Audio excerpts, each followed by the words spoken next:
The night Lyanna Stark died, two things entered the world screaming. One was a boy, the other was older than memory. In the Tower of Joy, Eddard Stark held his sister's hand while the last of her blood soaked the sheets beneath her. She whispered a name into his ear, a true name, a dangerous name, and then she was gone, leaving behind only the infant's wail and the smell of copper in the desert air. Ned wrapped the child in his cloak. He would call him Jon. He would call him a bastard. He would carry the lie south through the Red Mountains and the whole length of Westeros, and he would never speak the truth aloud again, because in the kingdom Robert Baratheon had built on the bones of the Targaryens. The truth was a death sentence for a newborn. 300 leagues to the east, on the rocky fist of Dragonstone thrust into Blackwater Bay, something older than Eddard Stark's honor stirred beneath the waves of stone.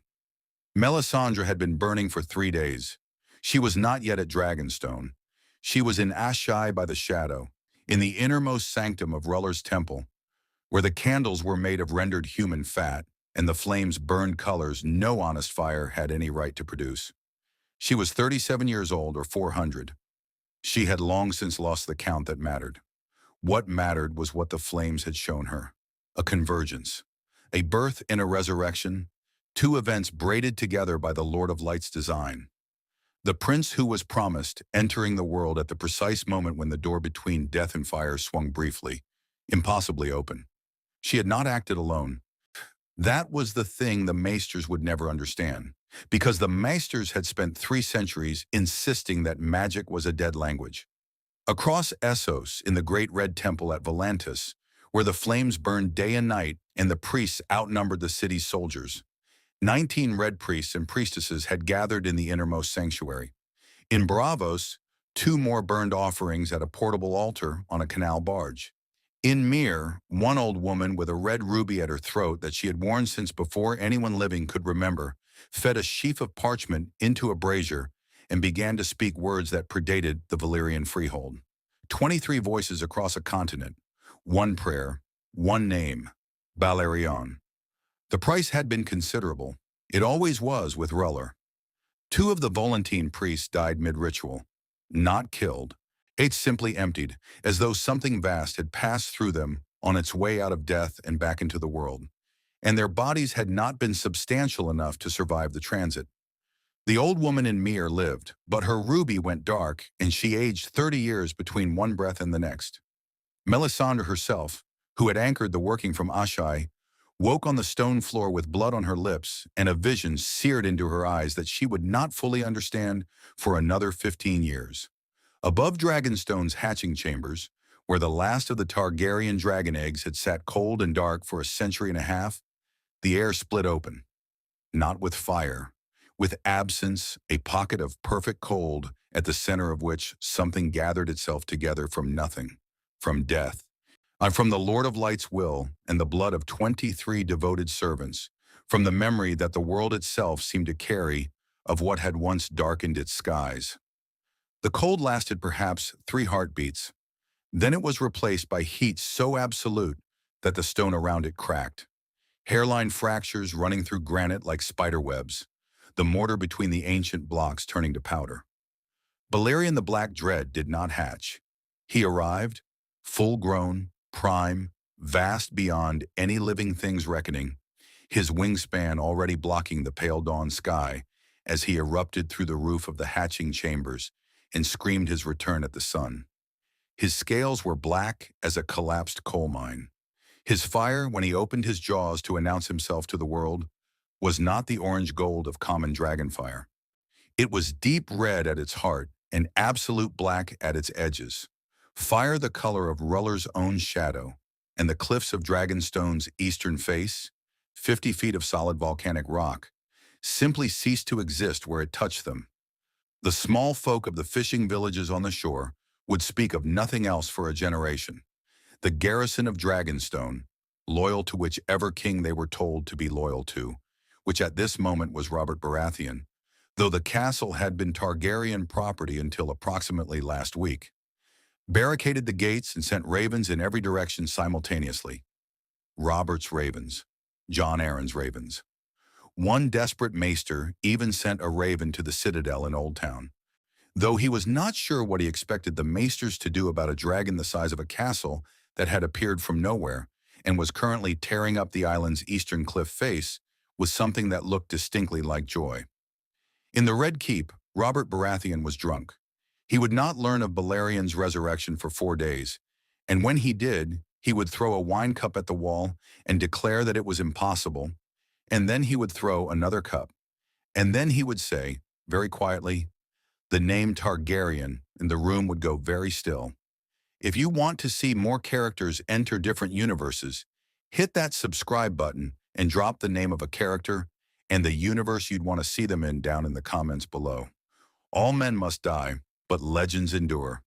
In Winterfell, Eddard Stark arrived home with a baby and a story he had prepared carefully, and Ghost, not yet born, not yet dreamed of, waited somewhere in the future like a white shadow, while north of everything, beyond the wall that no one was sufficiently worried about, something old and cold exhaled slowly and tilted its head, as though it had heard something it did not yet have a name for.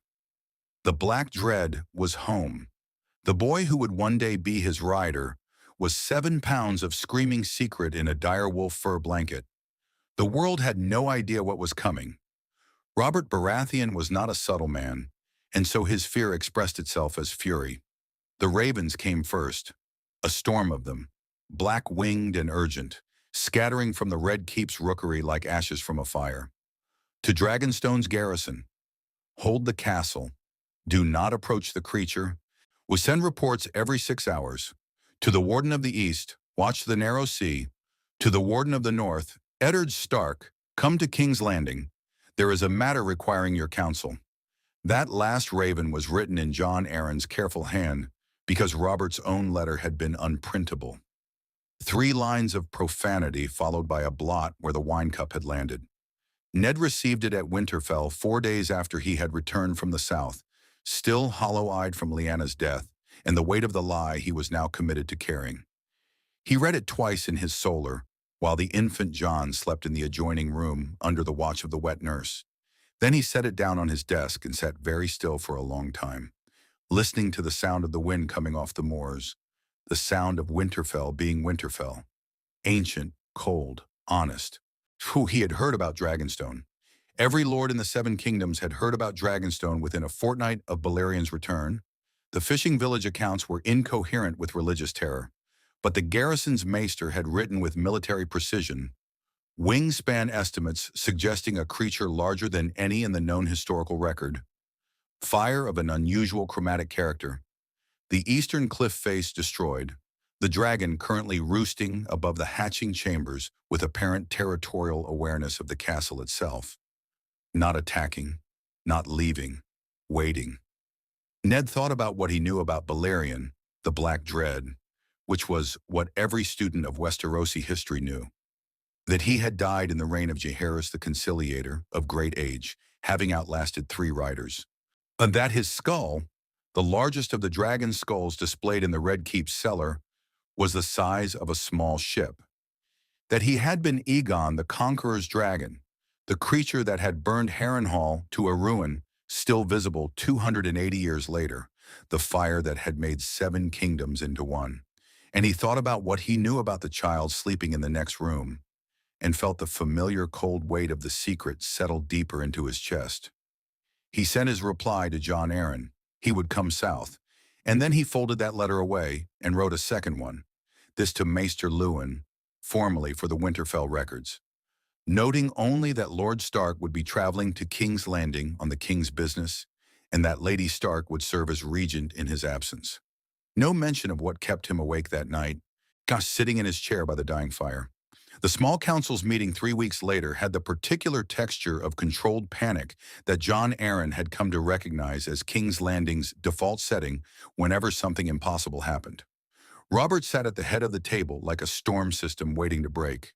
To his left, Grand Maester Pycelle arranged his chains and his expression of scholarly concern in approximately equal measure.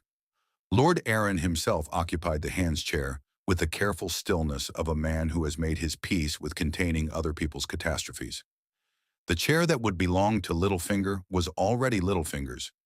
Petter Baelish, master of coin, who sat at the far end of the table with his fingers laced together and his eyes doing that thing they always did, why not cataloging everything for future use.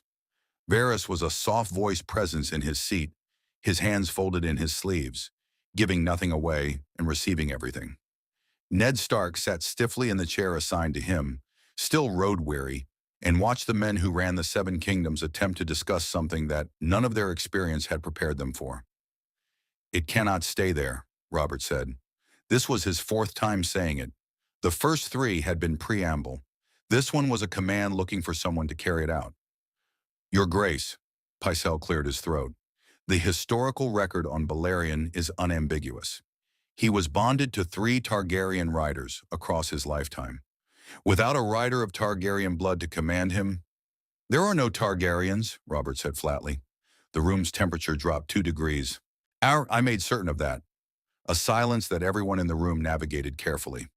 "The Dragonstone garrison reports," Varys said, his voice carrying the gentle quality of smoke over water, "that the dragon has not attacked any vessel, has not pursued any person, and has not departed the island. He roosts. He feeds. There are fewer seals on the eastern approach than there were a month ago. He appears, if one can use the word, patient." "Dragons are not patient," Robert said. "This one is," Varys replied, "which is perhaps the most interesting thing about him." Littlefinger smiled at the table. It was the kind of smile that meant he had already thought 3 steps further than everyone else, and was deciding which of those steps to share. "A dragon without a rider is an asset awaiting an owner," he said pleasantly. "Assault at the question of who that owner might be seems rather more pressing than what the dragon is currently eating." Ned looked at him. In that moment, sitting in the small council chamber, with the torchlight catching the grain of the weirwood table, and Robert's fury filling the room like weather, Eddard Stark came very close to saying something that would have unraveled everything. He could feel the words in his throat. The true name, the true parentage, the truth about the boy sleeping in Winterfell under the lie of a bastard's birth. He did not say them. He thought of Lyanna's face. He thought of what Robert had just said. "I made certain of that," with the ease of a man who had ordered children killed and slept soundly after. "The dragon waits," Ned said carefully. "Until we understand what it waits for, we should not provoke it." Robert looked at him across the table. For a moment the old friendship moved behind the king's eyes, and then it was gone, replaced by something harder. "Everything that dragon's existence suggests makes me want to burn Dragonstone to the waterline," he said. Varys made no visible reaction, but later, walking the corridor back to his chambers, he paused in an alcove where one of his smaller birds waited, and he dictated a very quiet note that would travel by an entirely different route than the official ravens. It would reach eventually a young woman in Braavos, nursing her brother's delusion of reclaimed glory, whose name was Daenerys Targaryen. "The Black Dread has returned," the note said, "and he waits at Dragonstone as though he expects someone. 14 years too early and half a world away." Daenerys Targaryen read those words and felt something move in her chest that she had no name for yet. She would in time. Balerion did not leave Dragonstone. This was the fact that undid every strategy Robert's small council devised across the first 5 years of the dragon's return. The king wanted the creature destroyed. He said so loudly and often, usually after his 3rd cup of wine, occasionally before it. Pycelle produced historical accounts of how the Targaryens had subdued dragons with chains and binding words in High Valyrian, which was useful only if one had chains large enough and a Targaryen to speak them. Littlefinger suggested hiring a Corthian dragonbinder, one of the warlocks who claimed descent from the old Valyrian dragonlord traditions. Robert authorized the expenditure. The dragonbinder arrived at Dragonstone on a hired galley, climbed the rocky approach to the hatching chambers with professional confidence, and was not eaten, which surprised everyone, but was also not obeyed. Balerion regarded the man with one eye the size of a cartwheel, exhaled a breath of superheated air that blistered the dragonbinder's exposed skin from 20 feet away, and returned to his contemplation of the eastern horizon. The dragonbinder went home considerably poorer in dignity and considerably richer in the coin Littlefinger had promised for the attempt. After that, Robert's fury calcified into something more dangerous. Tolerance built on denial. If the dragon could not be destroyed and would not be commanded, then it could be ignored. Which was the strategy of a man who had built his entire reign on the principle that problems he could not hit with a warhammer were problems he preferred not to acknowledge. Dragonstone remained garrisoned. Ships were instructed to give the island a respectful berth. The maesters wrote cautious footnotes in their records. The small folk made up songs, and Balerion waited. He fed. He grew, or rather revealed himself more fully, the way a fire reveals its true size when given proper air, because he had arrived already at his prime and simply continued being it. Sailors who passed within sight of the island sent back accounts that became increasingly difficult to credit. The wingspan now blocked the sun over the entire approach, a shadow that moved across the water like a slow eclipse. His fire, what tested once against a shoal of sea ice that had drifted south in an unusually cold winter, had turned a formation the size of a barn into vapor in the time it took to blink. The black-edged flames had burned for 20 minutes after the ice was gone, consuming the cold water itself with an appetite that the garrison's maester recorded with trembling handwriting. What no official record noted, because no official source thought to ask the small folk, was that the dragon had begun to turn his great head north on certain nights. Not often, not predictably, but the fishing families who had rebuilt their village on the far side of the island from his roost noticed that on the nights when the wind came down from the north, carrying real cold, Balerion would rise from the hatching chambers, climb until he was a black speck against the stars, and orient himself, not moving, just pointing, the way a compass needle points, his attention crossing the narrow sea and the continent beyond it, and all the miles between Dragonstone and Winterfell, reaching towards something that did not yet know it was being reached for. Jon Snow grew up the way second sons grow up in cold castles, with a chip on his shoulder and ice in his spine, and a deep internal quiet that people mistook for sadness. He was not sad. He was listening. He could not have explained what he was listening for. It was not a sound exactly, more a frequency that ran beneath sounds, the way the deep cold of the north ran beneath the surface temperature of any given day. Always there, always present, a baseline against which everything else was measured. He felt it most clearly on the northern ramparts of Winterfell at night, when the wind came straight down from beyond the wall and the stars were hard and specific overhead.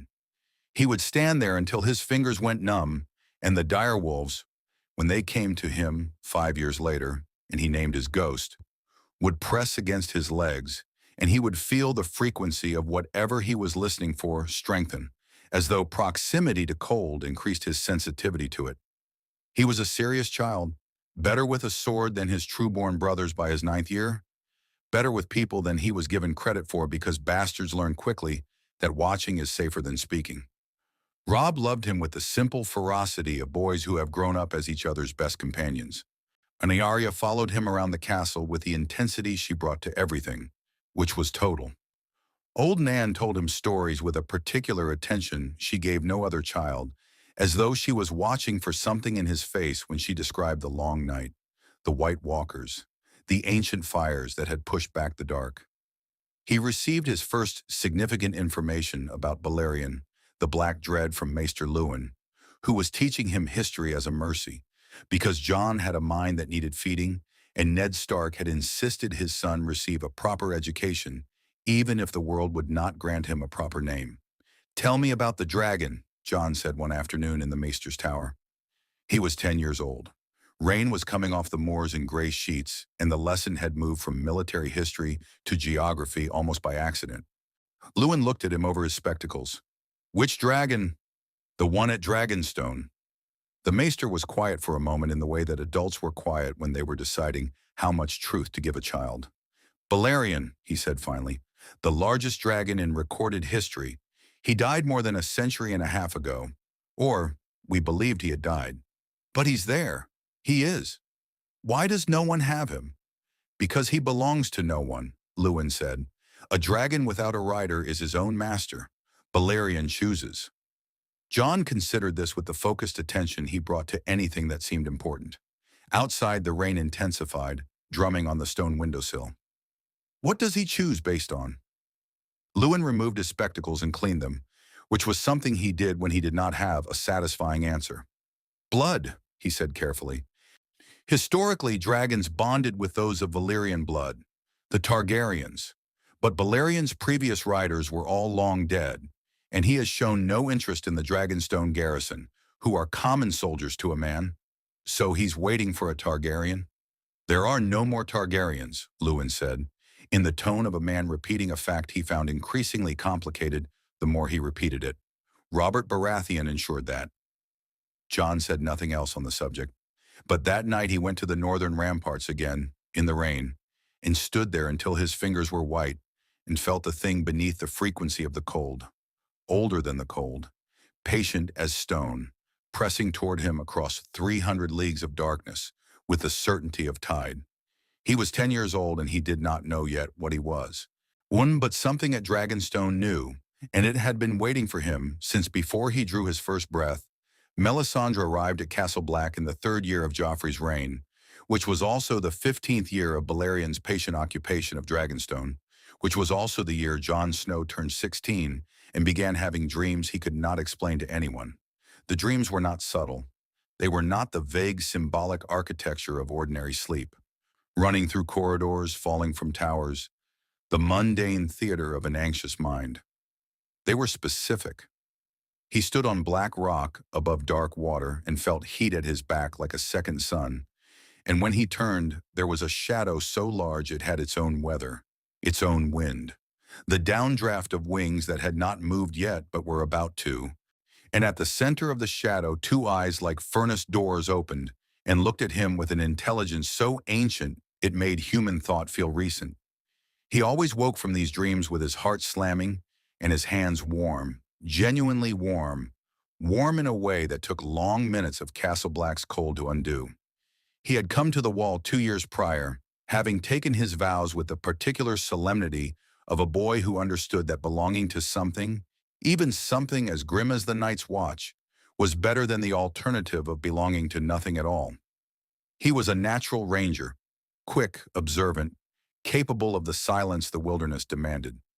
Lord Commander Mormont had noticed him the way old soldiers notice the ones who will either be exceptional or dead. Ilasarasan had begun the quiet work of preparation that experienced commanders do with promising young men without ever quite saying what they are preparing them for. Ghost ranged ahead of him on ranging expeditions, white against the gray-green world beyond the wall, and sometimes came back smelling of something Jon could not identify. Not blood, not prey, but something older, something that made the other direwolves uneasy in their absence and made Jon himself dream of fire for 3 nights running. He had told no one about the dreams. This was reflexive discretion, the bastard's instinct for keeping his private life private in a world that felt entitled to pass judgment on everything about him. But the dreams were intensifying, becoming more detailed, more insistent. He could feel the texture of the black scales now, or could smell the sulfur and lightning smell of the creature's breath, could hear something in the dreams that he could only describe as his own name spoken in a register too low for human ears. Melisandre came through the gate on a night when the temperature had dropped to the kind of cold that made the torches burn smaller, as though the fire itself was conserving heat.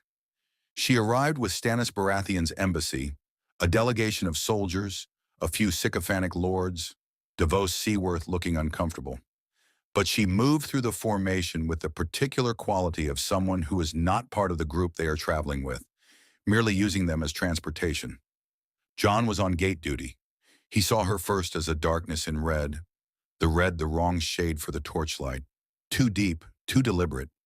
And then she turned and looked at him, and he understood immediately that she had come for something specific, and that something was connected to his dreams. She said nothing to him that night.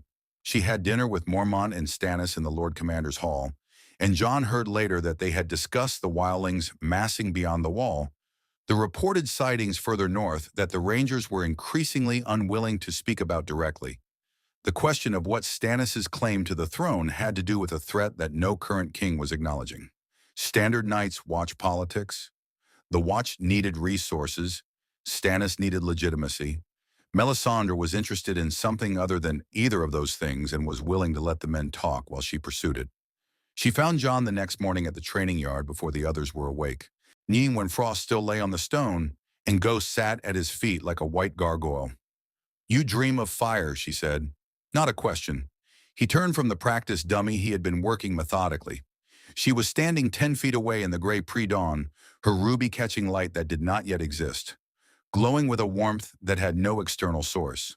Ghost watched her without moving, which was interesting because Ghost moved for everything. "Who are you?" Jon said.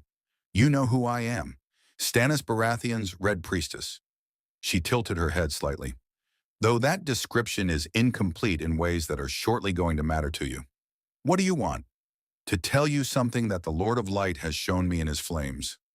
She took one step closer, and he noted that she did not appear to feel the cold at all. "My, you have been dreaming of Balerion." The name landed in his chest like a coal.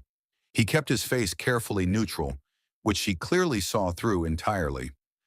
"I don't know what you mean." "You do. You have dreamed of the Black Dread since before you came to the Wall. You have dreamed of him from Winterfell, and from the King's Road, and from Castle Black. And the dreams grow stronger as you grow older, because the bond between you grows stronger as you approach the age at which it can be completed." She said all of this with the calm of someone describing weather. "He has been waiting for you for 15 years, since the night of your birth." The training yard was very quiet. Somewhere in the castle, a raven called once and stopped. "My birth," Jon said carefully. "You know that you are not Eddard Stark's son," Melisandre said. You have known this the way you know the cold. Not as a fact someone told you, but as a thing your body understands. You have Stark blood and you have fire in you, and those two things should not coexist. And yet here you stand." She paused. "Rhaegar Targaryen was your father. Lyanna Stark was your mother. You are Aegon Targaryen, the last true heir of the Dragon Lords, and Balerion the Black Dread was resurrected on the night of your birth, because Reller looked into the long night that is coming and decided that the world required a weapon large enough to face it." Jon said nothing for a long time. Ghost pressed against his leg with sudden urgency, warm through Jon's breeches, warm in the way of the dreams. "You're lying," he said. He did not believe this. "I am many things," Melisandre replied. "A liar is not among them. See, though I have been wrong before, and the cost of those errors weighs on me considerably." Something moved behind her eyes that was almost human. "Your father loved your mother. He did not steal her, and she chose to protect you with the only weapon she had, which was her brother's willingness to carry a lie to his grave." Jon turned away from her and looked at the wall, that vast pale immensity of ancient ice stretching east and west until it vanished into morning haze. He thought about Ned Stark's eyes whenever anyone asked about Jon's mother, the way they went somewhere private and painful, the silence that followed that was too careful to be comfortable. He had interpreted that silence as shame. He understood now it was grief, pure, protective grief. "What do you want from me?" he asked the wall. "Who was to go south," Melisandre said behind him. "To Dragonstone, before someone else understands what the dragon is waiting for and uses that knowledge in ways that will unmake everything the Lord of Light is trying to build." "What is he trying to build?" "A weapon," she said simply, "for the war that matters." Ghost lifted his head and looked north, ears forward, as though he had heard something. Jon followed his gaze. The wall stared back, indifferent and immense, hiding what it hid. He had sworn an oath to the Night's Watch. He was 16 years old. He had a dead man's lie for a name, and a living dragon's fire in his dreams. He did not say yes to Melisandre that morning, but they both knew, standing in the frost of Castle Black's training yard with Ghost watching the north, that the answer was already decided. Ned Stark came to Castle Black 3 weeks after Melisandre's arrival, which meant he had been riding before her raven reached him, which meant someone else had sent word first. Jon understood this when he saw his father, the man he would always call his father regardless of what Melisandre's flames had revealed, dismounting in the yard with the particular urgency of a man who has been afraid for a specific reason for a very long time, and has finally decided that the fear is less dangerous than the silence. Ned was grayer than Jon remembered. The handspin was gone from his cloak. He had refused it twice, accepted it once under Robert's personal pressure, and was currently wearing the stark gray without any southern ornament whatsoever, as though King's Landing had been a disease he had recovered from and wished not to revisit. Well, he dismissed his escort. He asked Mormont for a private room. He looked at Jon across the courtyard with an expression that Jon had never seen on his father's face before. Something cracked open in it, the carefully maintained surface of a man who has held a secret so long it has become structural, and now feels what happens when structural things give way. They sat across from each other at a rough table in one of the watch's storage rooms, a single candle between them, Ghost lying across the threshold as though guarding the conversation from the world outside. Ned spoke for a long time. His voice was very quiet and entirely steady, which Jon recognized as the specific discipline of a man who loves someone enough to tell them a hard truth without the comfort of breaking down while he does it. He told Jon about the Tower of Joy, about Rhaegar and Lyanna, which was a story the realm thought it knew and was entirely wrong about the promise Lyanna had extracted from him with her last strength. Protect him, Ned, promise me. And the 15 years of daily perjury that promise had required, about the choice between Jon's life and Jon's truth, and why he had chosen life without hesitation, and why that choice had cost him more than anyone watching him from the outside would ever have guessed. When he finished, the candle had burned down an inch. Jon had not spoken. He was looking at the table's grain, a map of nothing, thinking about 15 years of being called a bastard, and understanding now that it had been armor, not insult. A disguise so effective it had fooled everyone, including Jon himself. Melisandre told me, Jon said finally. Ned's jaw tightened. I know. I received her raven. A pause. She should not have been the one to tell you. No, Jon agreed. He looked up. But you were never going to, were you? It was not quite an accusation. It was the observation of someone who has understood a complicated act of love and is still working out how he feels about the shape of it. Ned met his eyes and did not look away, and did not offer excuses, which was the most honest thing he could have done. No, he said. Robert knows me. He knows that if I were protecting a secret I considered vital, I would carry it to the crypts. He watched me for 15 years and saw a man ashamed of a bastard, which was a character he believed entirely because it fit his understanding of me. He paused. If I had told you, you might have let something slip. Children do. And Robert would have... I know what Robert would have done, Jon said. Another silence. Ghost shifted at the threshold, dreaming something, his paws moving slightly. The dragon, Jon said. Ned was quiet for a moment in the way of a man choosing between two paths, knowing both lead somewhere difficult. I have thought about the dragon for 15 years, he said. Since the night you were born and the reports started coming from Dragonstone. I knew what it meant. I knew who had been resurrected, and I knew why the timing was not coincidence. He folded his hands on the table. I also knew that if you went to Dragonstone before you were ready, before the world was ready, Robert would burn the island to the waterline with you on it. Robert is not capable of burning Dragonstone while Balerion is there. No, but he is capable of making the attempt, and a great many people would die in the making of it, and the realm would fracture along lines that would take generations to heal. Ned looked at him steadily. I was protecting you. I was also protecting the realm. Those two things are not always separable. Jon thought about this. He had grown up watching Ned Stark be the most honest man he knew, and he was discovering now that honesty and deception were not always opposites. That a man could be constitutionally incapable of lying about small things while carrying a monumental lie with absolute commitment, because the lie was itself a form of protection, which was the only currency Ned Stark truly dealt in. You should have told me, Jon said. When I was old enough? Yes, Ned said simply. I should have. The admission sat between them without embellishment. It was one of the most Ned Stark things Jon had ever heard him say. No justification, no self-defense, simply the acknowledgement of a failure made with good intentions. Jon felt something in his chest that had been tight for as long as he could remember, loosened by 1 degree. Melisandre wants me to go to Dragonstone, Jon said.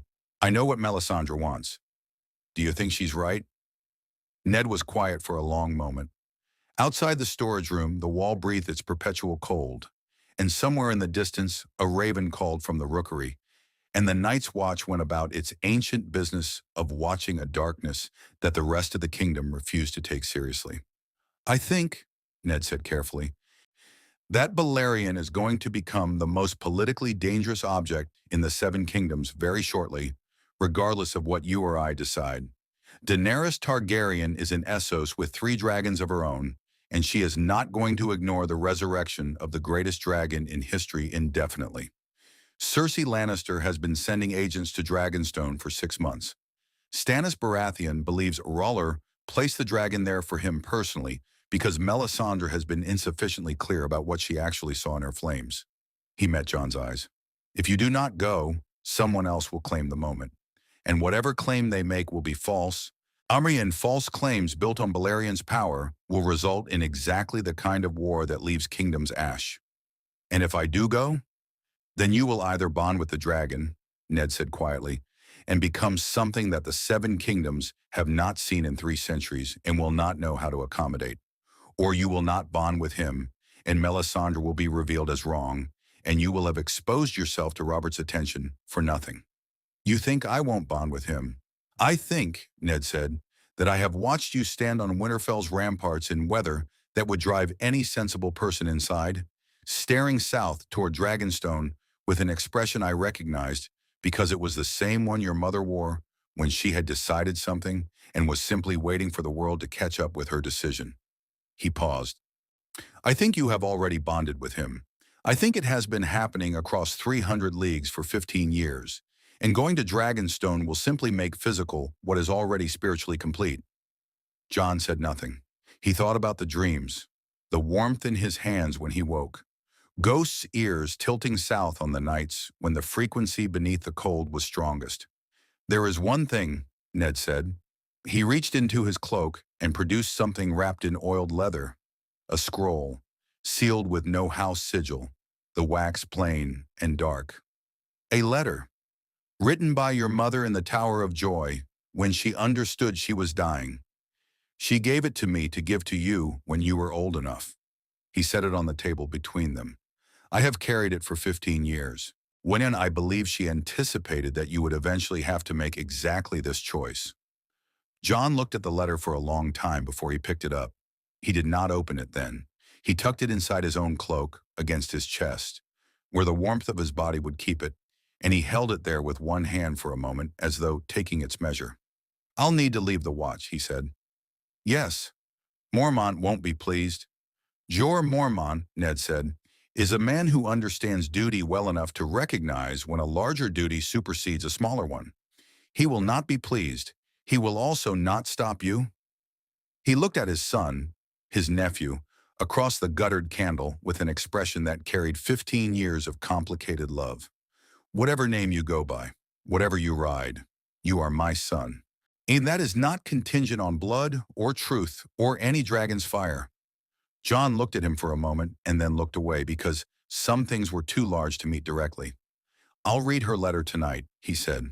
Good, Ned said quietly. She wrote it well. She always did everything well. Outside, Ghost lifted his great white head from the threshold, looked south into the darkness beyond the wall's torchlight, and was still.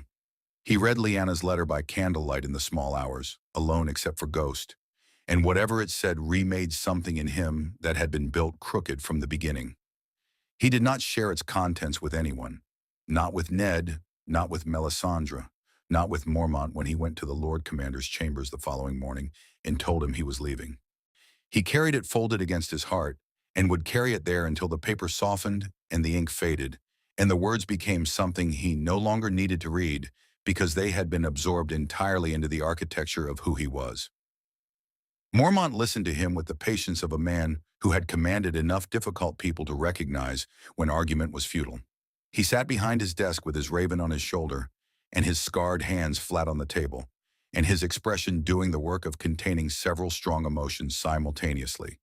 When Jon finished, the Lord Commander was quiet for a long time. The vows are absolute, he said finally. Yes, Jon said. I cannot simply release you. No. If you leave, you are a deserter in the eyes of the watch, and the punishment for desertion is death. And if you return to the wall, I will be obligated to enforce that punishment regardless of what dragon you've bonded with or what name you're riding under." He paused. "I want to be clear about the institutional position before I tell you what I actually think." "What do you actually think?" Mormont looked at him for a moment. "I think that the Watch exists to protect the realm from what lies beyond the wall. I think that what lies beyond the wall is coming regardless of how many sworn brothers we station on the ramparts. I think that if half of what Melisandre says about the Long Night is true, then the Watch's best hope of survival is not 700 half-starved brothers with dragonglass they haven't been trained to use, but a fully bonded Targaryen dragonlord on Balerion the Black Dread." He picked up his quill, looked at it, set it down. "I also think that I cannot say any of that officially. Unofficially? Unofficially, the Watch is in need of an urgent ranging south of the wall. Ranging parties sometimes fail to return. The paperwork for such failures is processed slowly, particularly when the commander has other concerns." He met Jon's eyes steadily. "I will process your paperwork very slowly." Jon stood, and they looked at each other across the desk, and something passed between them that was not quite gratitude and not quite respect, but contained elements of both, compressed by circumstance into something harder and more durable than either. "My lord," Jon said. "Go," Mormont said gruffly, "before I remember my institutional position." He rode south with Ned and Melisandre in a small escort, Ghost running alongside in the snow that came down steadily through the King's Road's northern stretches. Ned turned west at the crossroads, back to Winterfell, back to the life of a lord in a cold castle, carrying the knowledge of what his son was riding toward with the same stoic endurance he brought to everything that could not be fixed and could only be borne. They did not make a production of the parting. They were Starks, or near enough. Ned gripped Jon's arm at the shoulder, looked at him the way a man looks at something he loves that he understands he is losing to its proper destiny, and said only, "Right when you can." Then he turned his horse and rode, and Jon watched him go until the gray cloak disappeared into the gray morning and the snow filled in the distance between them. Melisandre said nothing during the parting. She was learning, Jon had noticed, when to be quiet around him, which suggested she was more perceptive than her certainties implied. They reached King's Landing 3 weeks later, which Jon had not anticipated being part of the journey. But Melisandre had her reasons, and they proved sound. Stannis had sent word ahead. There was a ship waiting at the harbor. Not a royal vessel, nothing that would draw official attention from the Red Keep, which was exactly the problem. The Red Keep drew its own attention regardless. Varys found them within 6 hours of their arrival. This was not surprising. Jon had heard enough about the Master of Whisperers to know that very little happened in King's Landing without Varys being aware of it before most of the participants were. What was surprising was that he came in person, without his usual theatrical apparatus of indirect messages and intermediary birds, wearing plain clothes that almost but not quite disguised what he was, slipping into the inn where they had taken rooms with the boneless ease of a man who had spent decades moving through spaces without disturbing them. He sat across from Jon at the common room table in the late afternoon, when the inn was quiet, ordered nothing, folded his hands, and regarded Jon with the expression of a man looking at something he has been waiting to see for a long time. "You have your father's eyes," Varys said. "Rhaegar's eyes. I knew him before. He was a remarkable man who made catastrophic choices, as remarkable men often do." A pause. "You have something he lacked." "What?" "A practical education in irrelevance," Varys said pleasantly. "And Rhaegar always knew he was significant. You have spent 16 years being told you are not. That is an extraordinarily useful thing to know how to feel." Jon studied him. Across the table, Melisandre was very still in the way she was still when she was restraining herself from speaking, which meant Varys was saying something she had not anticipated, which meant she found him as unpredictable as everyone else did. "What do you want?" Jon asked. "The same thing I have always wanted," Varys said. "A realm that does not burn. A ruler who understands that the people who plow the fields and catch the fish and fill the armies are not pieces on a board, but the board itself, the thing without which the game has no existence." He tilted his head slightly. I have been watching Dragonstone for 15 years. I have been watching you for 3, Nana, since you took your vows, through various birds stationed near the wall. I believe Melisandre is correct that the bond between you and Balerion is real. I also believe that what she has not fully told you is the political dimension of what happens the moment that bond becomes public knowledge. Tell me then, Jon said. The moment you ride Balerion, Varys said, you become the most powerful military force in the known world, and every faction in the Seven Kingdoms will attempt to either claim you as their instrument or destroy you before you can be claimed by someone else. Cersei Lannister has 6 assassins on Dragonstone already, not capable of killing the dragon, obviously, but capable of killing an unbonded young man who approaches the island alone. He paused. She does not yet know who you are. She only knows that someone is coming because Melisandre has been somewhat less discreet than she believes. Jon looked at Melisandre. She did not appear embarrassed, which he was learning was one of her consistent qualities. The Lannisters, Jon said, are not your only concern. Daenerys Targaryen's ships are 3 weeks from Westeros. She has been sailing with intent since she received my note about Balerion's continued patience, and she has drawn conclusions about what the dragon waits for that are partially correct. Varys's expression was careful and neutral. She believes it waits for her. She is the last Targaryen, as far as she knows. She has 3 dragons. She has an army. She has a claim to the Iron Throne that is older and stronger than any currently seated there. He let that settle. She is also, and I say this with genuine respect for her formidable qualities, entirely unaware that she has a nephew. The common room was very quiet. Someone in the kitchen dropped a pot, and the sound rang through the silence and dissolved. You need to reach Dragonstone before she does, Jon said. I need you to reach Dragonstone before she does, Varys corrected gently. There is a difference. I am a man who speaks to birds. What happens on that island when you walk up to Balerion, the Black Dread, and the Black Dread chooses you, that is entirely yours. He stood, smoothed his plain coat, and prepared to disappear back into King's Landing's afternoon crowds. At the door he paused and turned back with the deliberate quality of someone who has saved the important thing for the exit. One other matter, he said. Eowyn Littlefinger knows you are in the city. He does not know who you are, but he knows that Melisandre's interest in a young Night's Watch deserter of northern extraction is not casual. He will be here within the hour. A pause that had a smile in it without displaying one. I would recommend being on the ship before then.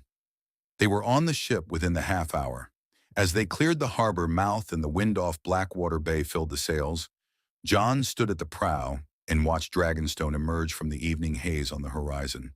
A dark fist of rock against a darker sky, and above it, so high it was nearly invisible, a shape that was blotting out the stars, one constellation at a time, circling, enormous, patient, waiting. Jon's hands were warm. The ship's crew would not bring them closer than half a mile. This was not cowardice, or rather, it was the entirely rational cowardice of sailors who had watched 3 previous vessels attempt the Dragonstone approach and return with their rigging scorched and their crews converted to a permanent and trembling religiosity.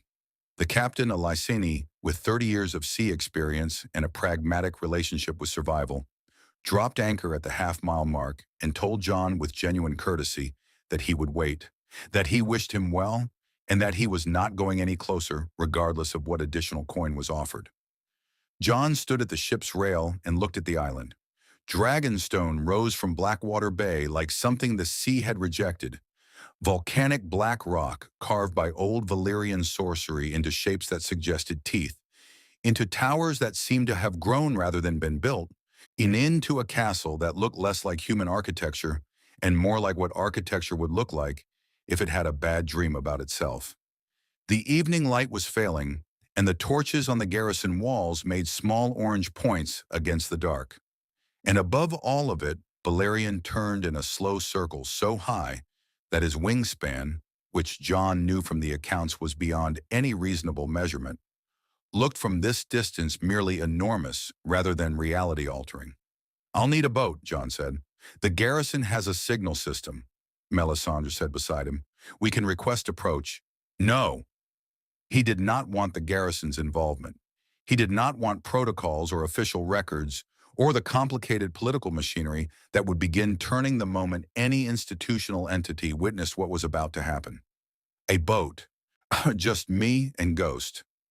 Melisandre looked at him with the expression she wore when she was certain of an outcome and was restraining herself from saying so.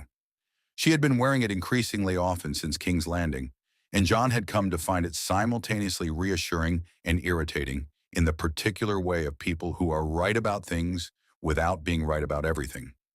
The Lysne captain provided a rowboat without comment. His expression suggested that he considered this the most efficient way to resolve the situation and get his ship back to somewhere more professionally comfortable. Jon rowed. Ghost sat in the bow facing forward, utterly still, except for the slight adjustments his body made to the water's movement, his red eyes on the island ahead. The half-mile of dark water between the ship and the shore took 20 minutes to cross, and in those 20 minutes, Jon did not think about Rhaegar Targaryen or Lyanna Stark, or Ned's expression at the crossroads, or Varys's careful warnings, or Melisandre's visions, or Daenerys' approaching fleet. He thought about the dreams. He thought about what it felt like to stand on Winterfell's ramparts in the deepest cold and feel something pressed toward him across the dark. He thought about the letter against his chest, the words his mother had written knowing she was dying, knowing her son would have to find his way to this moment without her. The bow scraped on black rock. Ghost stepped out of the boat onto the shore with the unhurried certainty of an animal who has arrived somewhere he expected to arrive. Jon climbed out after him and stood on Dragonstone's shore and looked up. Balerion was already descending. There was no preliminary, no circling, no threat display of the kind the accounts described.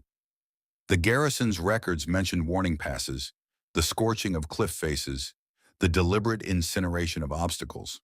None of that. The Black Dread simply folded himself out of the sky with a directness that suggested 15 years of patience had reached its conclusion, and he saw no reason to observe any further courtesies. And he came down on the black rock of the island's eastern approach with an impact that Jon felt through the soles of his boots and in his teeth and in the base of his skull. A concussive reality, the physical fact of something this large existing in the same world as ordinary human beings. Jon did not run. This was not bravery in any way he would have recognized as bravery. It was more that running was not a concept his body offered him in that moment. The same way running is not a concept that makes itself available when you are standing at the edge of something too vast to have an edge. He simply stood on the black rock with Ghost at his left knee and looked up at the thing that had descended before him, and it looked down at him. And for a moment the island's torches and the last of the evening light and the sound of the sea all receded to the periphery of an experience that had no useful human language. Balerion's head was the size of the great hall at Winterfell. His scales were black in the way that the space between stars is black. Not an absence of color, but a presence of something that light entered and did not return from. His eyes, which Jon had seen in dreams for 6 years, but which were different when they were 20 feet above you and actually open, were deep red-orange, furnace-colored, the color of fire seen from inside fire. They were intelligent in a way that was not human intelligence, but was unmistakably intelligence. Ancient, patient, evaluative, carrying the accumulated attention of a creature that had watched 300 years of human history from the air and drawn its own conclusions. He lowered his head, slowly, with the deliberateness of choice rather than the mechanics of instinct. Jon raised his hand. The contact, the moment his bare palm touched the scale above Balerion's left eye, was not what the songs about dragon bonding described. The songs described fire, revelation, a mystical overwhelming. And what Jon felt was more like recognition. The specific internal reorganization of a person encountering something they have always known was coming and discovering that the reality of it is both larger and quieter than the anticipation. Warmth that was not external heat, but something cellular, something that moved through him from the point of contact outward to his extremities, something that reorganized the frequency he had been feeling beneath the cold since childhood, from a signal into a language he now understood. Balerion breathed. Jon felt it before he heard it. A slow, massive exhalation that moved his hair and warmed the air around him by 10 degrees and smelled of sulfur and lightning and something older that had no name in any language currently spoken. The Black Edge fire did not come. Not yet. What came was simply breath. The enormous and specific, the biological fact of a living thing acknowledging another living thing. Ghost sat down. Jon stood with his palm against the black dread's scale and felt the bond complete itself. Not in an instant, but in a sequence, like a lock turning over multiple mechanisms, each one more fundamental than the last, until the final one engaged, and something that had been potential for 16 years became actual, permanent, and alive. He became aware gradually that there were people on the ramparts above him, the Dragonstone garrison, watching. Some of them were on their knees. He could not tell from this distance whether they were kneeling in terror or reverence or both, which were perhaps in this context the same posture. He also became aware, through some new sense that had not existed in him an hour ago, of something at the edge of his perception, a presence across the water to the east, not human, not Balerian. 3 smaller fires approaching, each bonded to a consciousness he could not quite read yet, but could feel the outline of. The way you can feel the shape of a room in the dark before your eyes adjust. Daenerys's dragons. Close. Closer than Varys had estimated. Jon lowered his hand from Balerian's scale and turned east. The horizon was dark. He could feel the 3 fires in the darkness, the way you feel a candle's heat before you see its light. Balerian turned his enormous head east as well, and made a sound that Jon felt in his sternum. Not aggressive, not a challenge, but a declaration, a statement of presence the size of a geographical feature announcing itself to things that thought they were large. Hanigwa, somewhere beyond the horizon, 3 dragons heard it, and in the sky above Dragonstone, the stars came back one by one as Balerian settled his wings and became, for the first time in 15 years of patient waiting, still. Daenerys Targaryen saw Dragonstone before her dragons did. She stood at the prow of her flagship in the pre-dawn dark, the Dothraki sea wind at her back and Tyrion Lannister beside her, wearing the expression he wore when he was constructing several arguments simultaneously and had not yet decided which one to lead with. Behind them the fleet spread across the water. Unsullied transports, Dothraki horse ships, Greyjoy's borrowed vessels, the whole improbable armada of a woman who had started with nothing and built something kingdoms fell before. Above them Drogon circled, black against the pre-dawn sky. He and Rhaegal and Viserion flanked the fleet's edges like escort ships made of fire. Then Balerion called. The sound crossed 4 miles of open water without diminishing. It was not loud in the way of shouting. It was loud in the way of thunder, in the way of the earth moving, a sound with physical mass that Daenerys felt in her breastbone, and in the fillings of her back teeth, and in some deeper place below language, where the Targaryen blood that was her inheritance and her burden kept its oldest memories.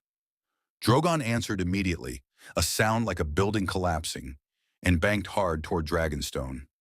Rhaegal and Viserion followed on instinct. Daenerys grabbed the rail. Tyrion grabbed nothing. And because he had learned at considerable personal cost that in moments of genuine crisis, it was more important to keep your thoughts organized than your body upright. He stood on the tilting deck with his legs apart and said, with admirable calm, "That would be Balerion." "I know what it is," Daenerys said. "Then you also know that your dragons are flying toward it without your instruction, which tells us something significant about the relative sizes involved and what your dragons make of the comparison." She did know. She could feel all 3 of them through the bond she carried. Drogon's instinctive challenge response cycling rapidly into something more complicated.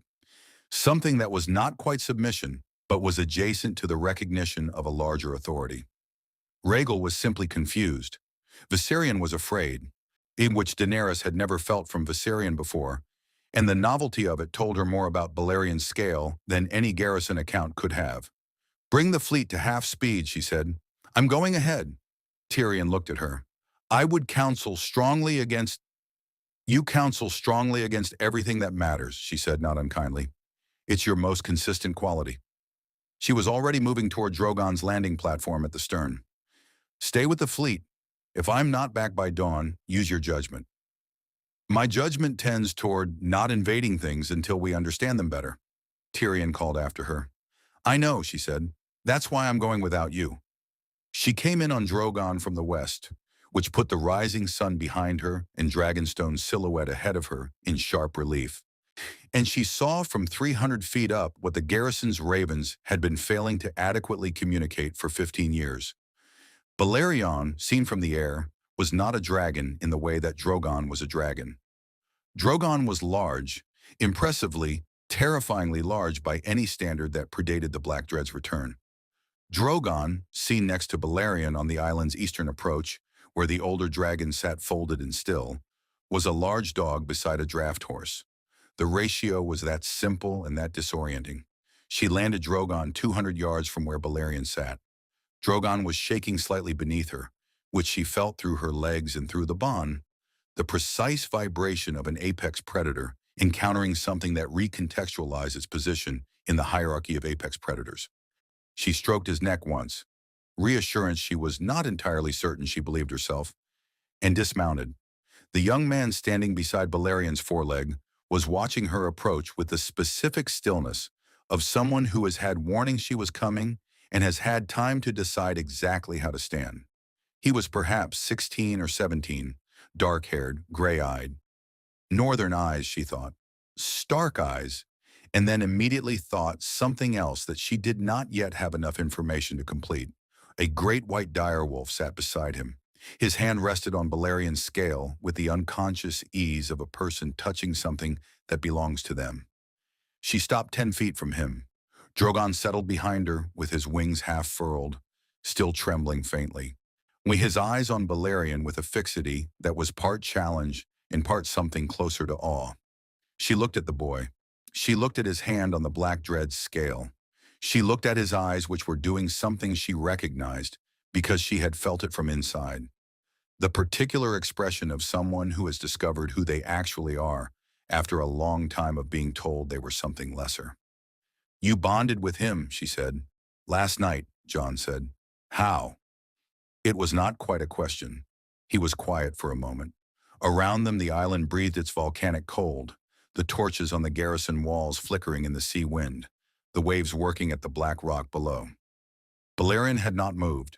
He was watching Daenerys with one vast eye, and his stillness had a quality to it. Patient, assessing, the way old power watches new power to determine what category it belongs to. My name is Jon Snow, he said. It is not my true name. She waited. She was good at waiting. She had spent years in Essos learning that the moment before information arrives is not empty but generative, that patience extracts things that impatience cannot. My mother was Lyanna Stark, he said. My father was Rhaegar Targaryen. The sound of the sea filled the space that opened up after that sentence. Daenerys did not move. She was aware of many things simultaneously.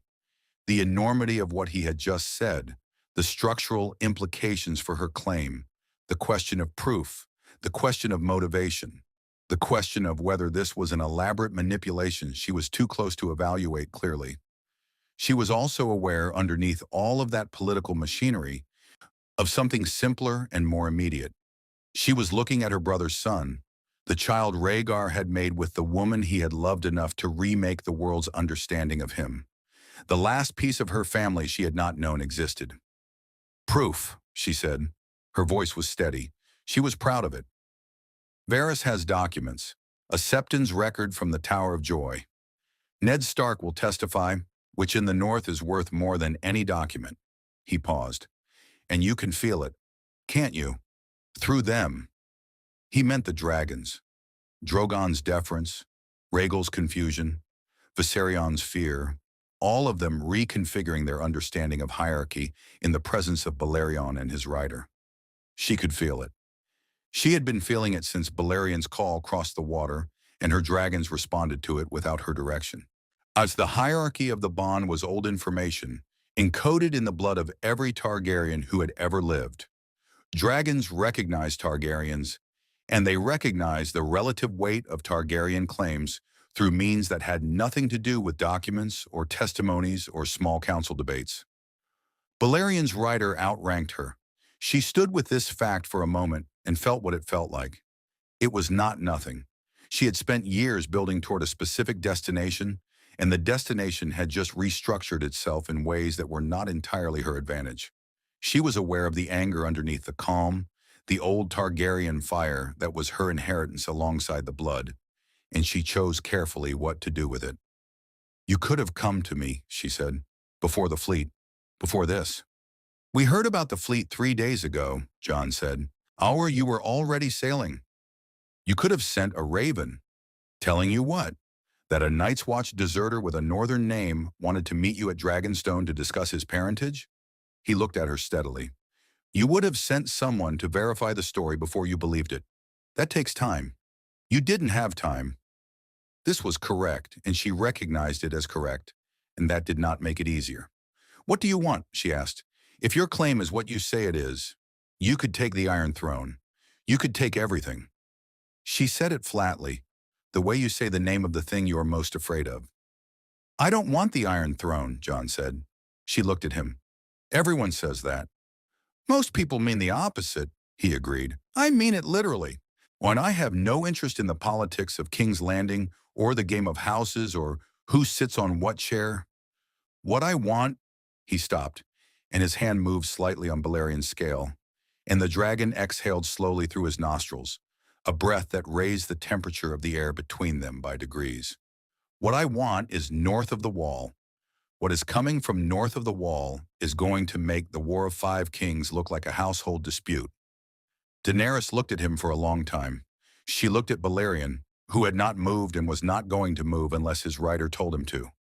She looked at Drogon behind her, still trembling, still reorienting around this new understanding of his place in the order of things. She thought about what she had come to Westeros for. She had told herself, and Tyrion, and Missandei, and every advisor who would listen, that she was not here to be Queen of the Ashes. She had meant it when she said it. She wanted to know, standing on this black rock in the morning light, with a dead brother's living son before her, if she still meant it. "Tell me about what's north of the wall," she said. Jon Snow looked at her with Rhaegar's eyes in Lyanna's face, and the black dread breathed warm air across them both, and he told her everything. They had 3 days before the Night King crossed the wall. Not the wall itself. What crossed was the idea of the wall, the principle it embodied, the ancient magical compact between the living and the dead that the wall's ice had maintained for 8,000 years. The wall itself fell at Eastwatch by the sea, where Viserion's blue fire, cold fire, wrong fire, the fire of something that had been a dragon and was now a weapon in the Night King's arsenal, struck the ancient ice at its base, and the magic that was older than the stonework simply stopped. Not crumbled, stopped. As though a word had been unsaid, as though a promise had been broken by the party with more power, which was how promises usually broke. Jon felt it happen through Balerion. He was standing in Dragonstone's war chamber with Daenerys and Tyrion, and the collected strategic minds of two armies when it came. Not a sound, not a vision, but a severing, a clean removal of something that had been present at the edge of his awareness since the bond completed and was now absent in the way that silence is absent. When a sound you have been hearing so long it became background suddenly stops. Balerion felt it on the island's eastern approach and screamed, a sound that shook every window in the castle and sent the garrison scrambling for weapons they could not use against what was coming. Jon was already moving before the screaming stopped. "The wall," he said. That was all. Daenerys looked at his face and understood, and turned to Tyrion. And the war chamber became in an instant what war chambers exist to become. A machine for converting catastrophe into response. The plan they had built across 3 days was not perfect. Tyrion had observed, with characteristic honesty, that it was not even particularly good, being composed primarily of contingencies built on top of contingencies in response to an enemy that obeyed none of the tactical assumptions that made military planning possible. The army of the dead did not tire. It did not fear, did not experience supply problems or morale failures or the attrition of long campaigns. It simply moved, and what it moved through it converted, and it grew in direct proportion to how many people died trying to stop it. What the plan had, which compensated for its other deficiencies, was Balerion. They flew north before dawn. Jon on Balerion, Daenerys on Drogon, Rhaegal and Viserion in flanking positions under no rider, running on instinct and the general orientation of following the larger fire ahead of them. Below, moving up the King's Road at the pace that unsullied columns could sustain, the ground forces followed. Grey Worm commanding the Unsullied in tight defensive formations, the Dothraki ranging ahead in the way they ranged across open steppe, the remnants of the Night's Watch who had survived Eastwatch's fall, moving northward with the particular grim purposefulness of men returning to a place they expected to die. Jon had never flown before the bonding. He had expected something dramatic about the first experience of it. Revelation, the transformation of perspective that he had heard described in the histories of Targaryen dragonlords. What he found was simpler and more total than anything a description could have prepared him for. Balerion's flight was not transportation, it was a different relationship with the physical world, the sensation of moving through air, the way water moves through water, with no resistance because you are the same substance as the medium. The cold that would have been lethal to an unprotected rider at this altitude was simply present. He felt it, but it did not touch him, processed by the bond into information rather than threat. Below him, Westeros spread in the pre-dawn dark like a map of itself, and the army of the dead was visible not as individual figures, but as a quality of wrongness in the land's texture, a pallor moving south through the Wolfswood and the last river's plain that his new senses read the way you read smoke, as evidence of fire, except the reverse. He found the Night King at the vanguard.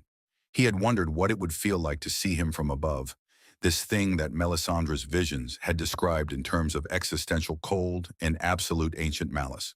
What he saw, looking down from Balerion's back at the figure moving at the head of the dead army, was something more disturbing than the descriptions had suggested. Not because it was more monstrous, but because it was less. The Night King was a figure, a person-shaped thing, moving with the unhurried deliberateness of something that has all the time there is because it intends to end time's relevance. He looked up when Balerion's shadow crossed him, and across the distance and the darkness, Jon felt the gaze land on him, with the specific cold weight of being recognized by something that does not recognize anything casually. The Night King raised his hands. The dead army stopped, in unison. The sudden stillness of 10,000 moving things simultaneously ceasing was its own horror. The sound of wind through the Wolfswood, suddenly audible where it had been buried beneath the noise of the dead's advance. The silence of a battlefield that had not yet become a battlefield. Then the whites that had fallen in the advance, the ones brought down by the Night's Watch rearguard, the ones killed in the Eastwatch collapse, the ones that had died in every way things can die over the preceding weeks, began to rise. All of them, at once. Daenerys was already diving with Drogon toward the army's eastern flank, Drogon's fire cutting through the dead in orange-gold arcs that bought yards and seconds and the specific temporary relief of watching things burn. Rhaegal and Viserion hit the western flank, riderless but purposeful, a dragon's hunting by instinct in a situation that instinct was built for. Below, Grey Worm's Unsullied locked shields and dressed their lines with the mechanical precision of men who had been trained for exactly this, to hold ground against things that should not exist, and hold it, and hold it. Jon held Balerion still above the Night King. He understood something in that moment that Melisandre had been circling around without landing on in all her visions and prophecies, the thing that made Balerion's resurrection necessary rather than merely powerful. Drogon's fire killed whites. Any dragon fire killed whites. What dragon fire could not do, even Drogon's, was reach the Night King himself. Because the Night King's millennia of existence had given him something that the tactical minds in Dragonstone's war chamber had discussed in theory without grasping in practice. The ability to raise the dead faster than fire could kill them, provided the fire was merely large. Balerion's fire was not merely large, it was old. It was the fire that had burned in Valyria before the Doom, the fire that the Valyrian dragonlords had used to forge their steel and build their empire, and reshape the world's understanding of what fire was capable of. Melisandre had not simply resurrected a big dragon. She had resurrected a specific fire, Reller's own instrument, forged in the original contest between the Lord of Light and the Great Other, restored to the world at the precise moment when that contest required a decisive weapon. Jon felt this knowledge arrive not as thought but as certainty, delivered through the bond, Balerian's 16 years of waiting intelligence finally having context to operate in. He leaned forward. Balerian dove. The Night King watched him come with the expression of something that has prepared for many possibilities and is calculating which of them this is.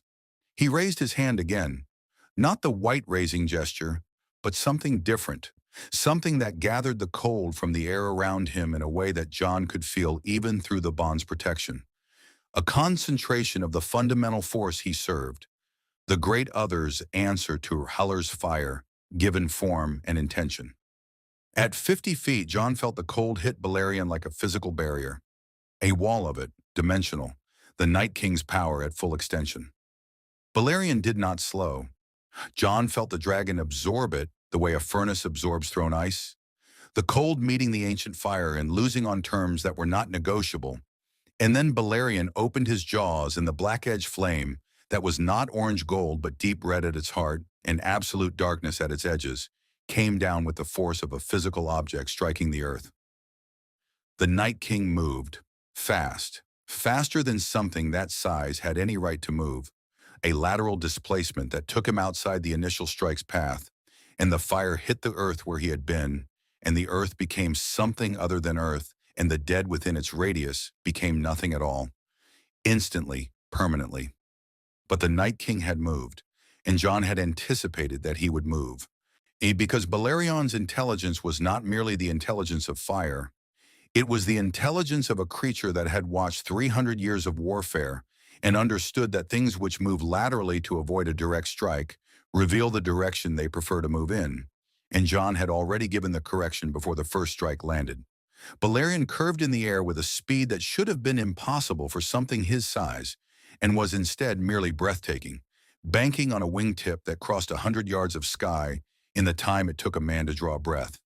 And the second strike came down at the angle the Night King's lateral movement had committed him to. And this time, there was nowhere left to go. The fire caught him. Search what happened to the Night King when Balerion's fire caught him was not what happened to White's. That instantaneous nothing, that simple cancellation. What happened was slower and more total and seemed to cost the fire something, as though this particular target required more of the Black Dread's ancient flame than everything else combined. The Night King burned from the outside inward, the cold of him fighting the fire of Balerion, measure for measure, a contest that lasted perhaps 15 seconds and felt like watching two cosmological principles negotiate their boundary. The fire won. It won because it was older. It won because R'hllor had lit it from outside time and placed it in the world for this specific purpose. And purpose is a kind of power that improvisation cannot match. When it won because Jon Snow had ridden it with the steady hands of a boy who had trained since childhood to hold still under pressure, and steadiness under pressure is what separates the strike that lands from the strike that misses. The Night King's end was not loud. There was a sound, low, resonant, the specific frequency of something very old stopping. And then the silence again. And then, from across the battlefield below, a sound that Jon had heard described in the histories but had not understood until now. The sound of 10,000 dead things ceasing simultaneously, a vast collective exhalation of released cold. The army of the dead remembering what it was before the Night King made it something else. Daenerys pulled Drogon up from the eastern flank and looked north to where Balerion hung in the air above a scorched patch of earth, in the silence where the army had been, and Jon looking down at what remained of the thing they had come north to destroy. Ghost was somewhere below, running through the silence, looking for the living among the fallen. The long night was over. It had lasted 9 hours. The living counted their dead in the gray morning that followed. It took longer than it should have. This was partly the scale of the losses. The Unsullied had held their lines with the mechanical perfection Grey Worm demanded of them, but holding a line against the dead is not the same as holding it without cost, and the eastern flank had buckled twice before Daenerys' fire steadied it, and the buckles had been expensive. The Dothraki had done what Dothraki do in open terrain, which was raid and scatter and draw pursuit. And what Dothraki do not do well is fight things that do not respond to being frightened or outmaneuvered. And so the Dothraki had paid their own price in the Wolfswood's dark. The Night's Watch remnant had fought with the fatalism of men who had been pointing at this specific darkness for 8,000 years and had finally been believed.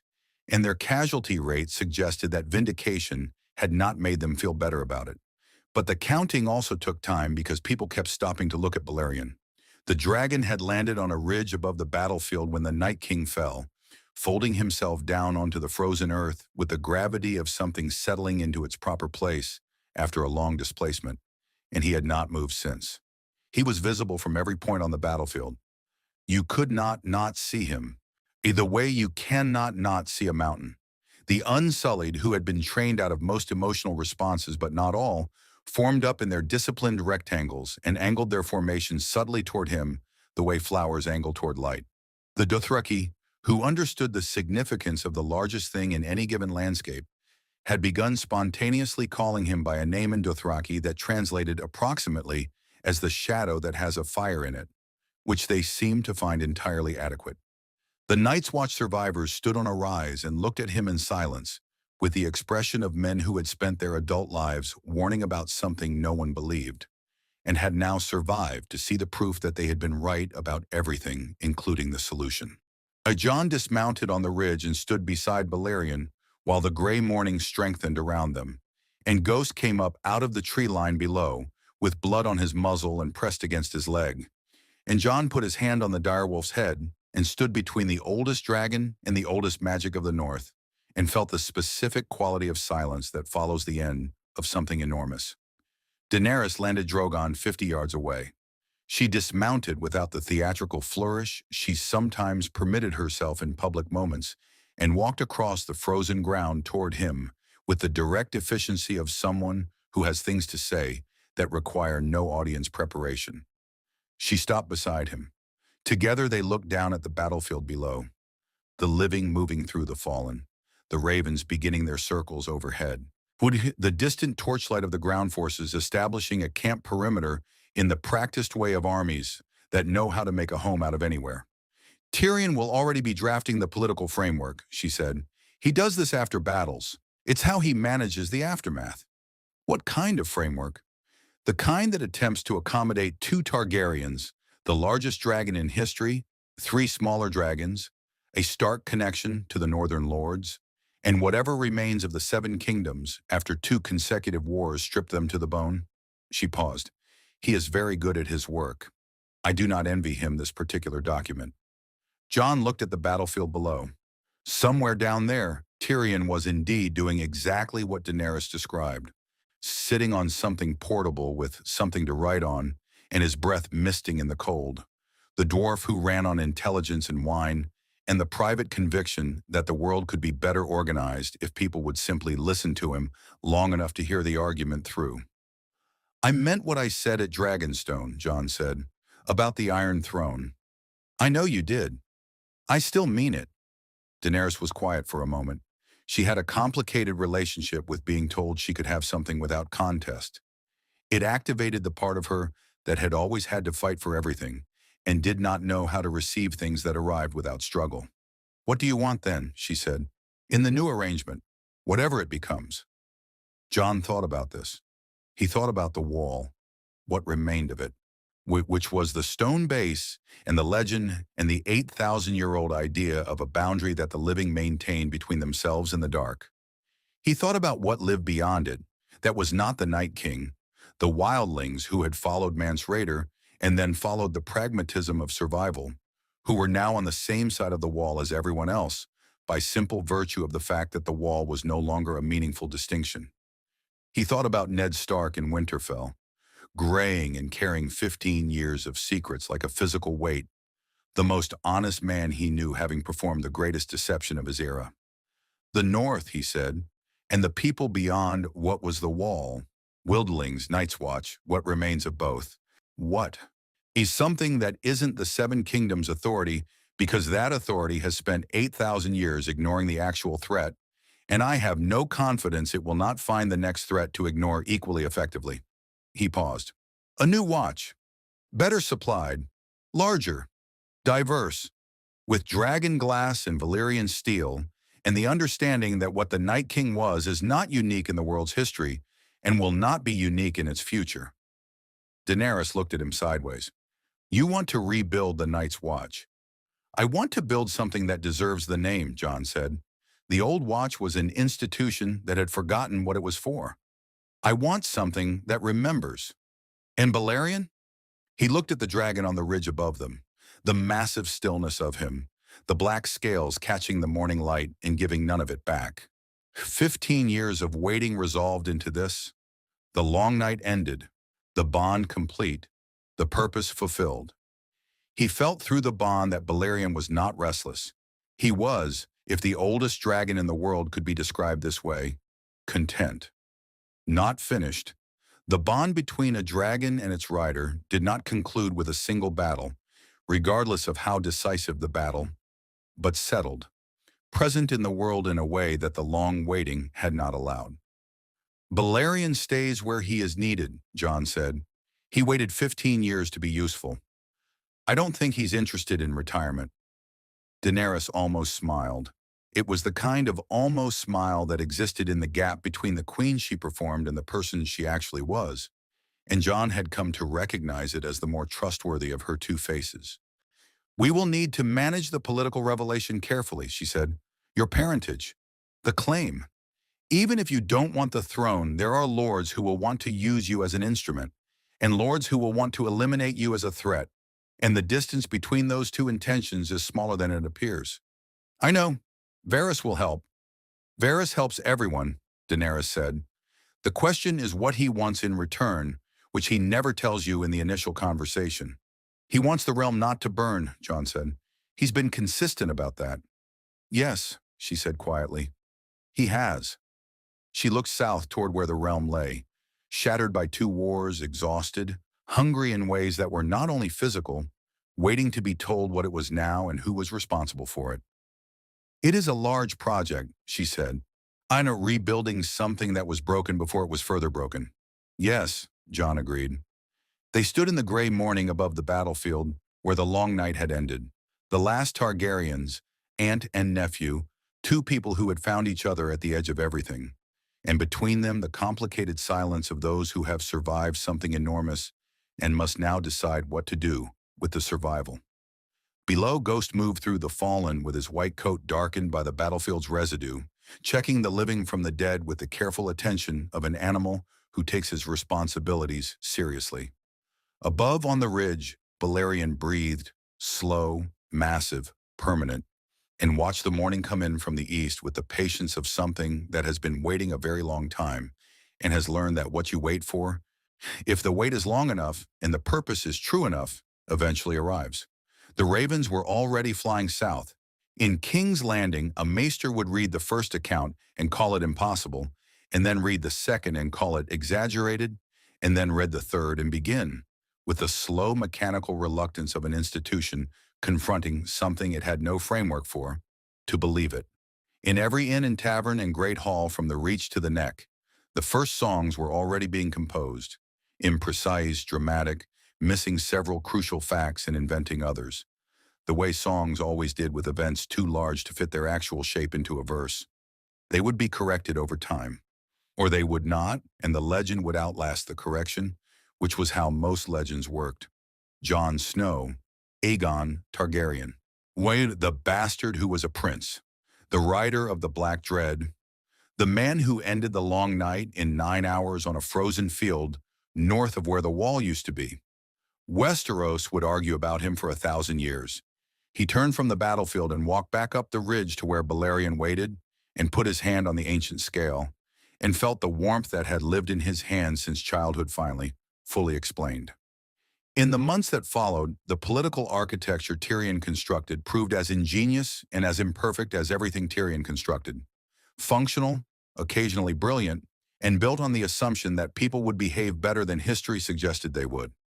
Daenerys took the Iron Throne with Jon's explicit and public support. Suri, which neutralized the majority of the lords who might have used his claim against her, and which cost Jon nothing he wanted. The North received its independence formally, with Jon's administration covering not only the traditional northern territories, but the lands beyond the former wall, where wildling clans and Night's Watch survivors were building something that had no name yet, but had the texture of a community finding its shape. Balerion wintered above the new wall's construction, not ice this time, but stone, built lower and broader, built to be manned rather than worshipped. The dragon's presence above the construction site meant the work proceeded with remarkable efficiency.